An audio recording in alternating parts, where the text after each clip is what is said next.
Oh, well, here we are on Super Bowl Sunday talking about a Phish show in Norfolk, Virginia in 1992 for channel member SE.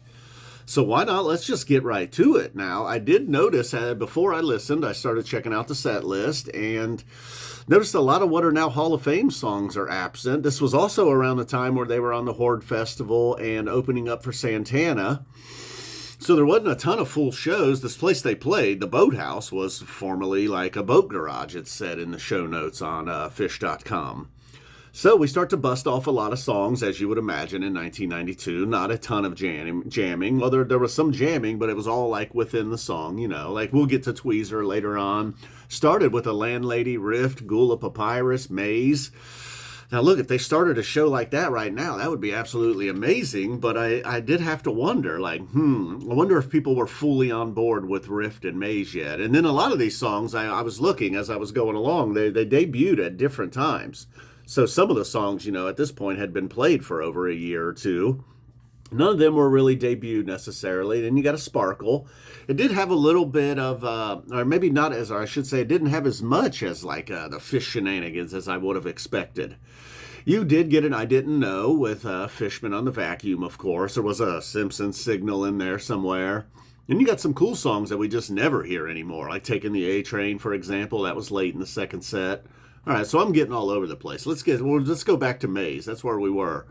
And, a lot of Page and a lot of Trey, just like you were. Maybe a little bit, maybe a minute or two cut off of the Maze compared to what we might get now. And that followed with Sparkle and then in the It's Ice.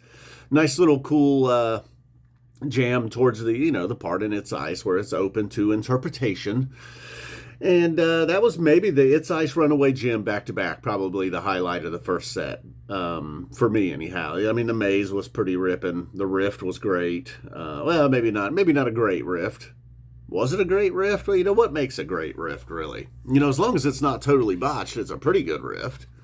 All right, so let's move on. Then we get to the Horn Brother I Didn't Know section. And then the horn, while it was, it sounded like maybe people, there was maybe people there that had never heard this song before because they were really like quieted down. Wasn't like in protest or anything. It was almost like, oh, what is this? Then we get into Brother, getting people much more excited, of course. And then Fishman on the Vacuum, as I've mentioned now 3 times, I think. And then the Poor Heart Cavern was a nice combo to end it. Pretty much a direct shot from Poor Heart into Cavern. Opened up the second set with the curtain, with unfortunately not included, but that's okay because we're going to get Reba later on. And then a really, really weird, a really druggy Tweezer after this. Just a lot of, so maybe like Clifford Ball Light, like if you know that Tweezer. Something in that range. Cool, worth listening to if you're bored. And then a really quick fee, no megaphone on the fee. This was around the time when they had bailed on the megaphone. I know it kind of went in and out there in the 90s. All Things Reconsidered, another one that we don't ever hear anymore. Unless, of course, they're playing NPR. You might get a tease at a Trey and an All Things Reconsidered there. Then a very nice Reba, of course.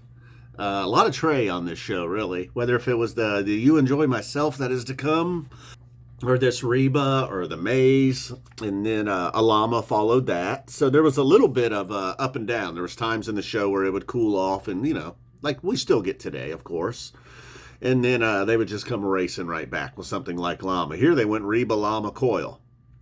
RLT, Reba, Llama, the Squirming Coil. And then finally, you find out that there are other guys in the band besides Trey Anastasio on the Squirming Coil. Paul and Silas follows that up real quick. Then we get into the You Enjoy Myself.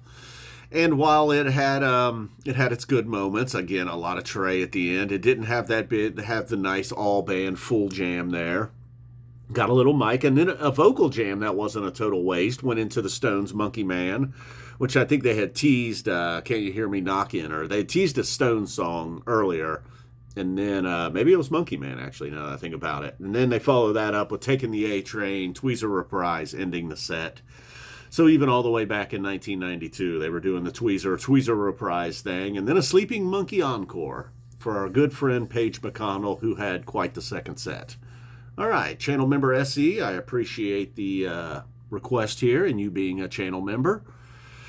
And now I will get into Super Bowl mode, even though I don't really care about the Super Bowl. Is there any other people that are like, I don't care about the Super Bowl, I'm not watching. I'd rather watch another 19-minute video of you talking about ranking your favorite years of Phish.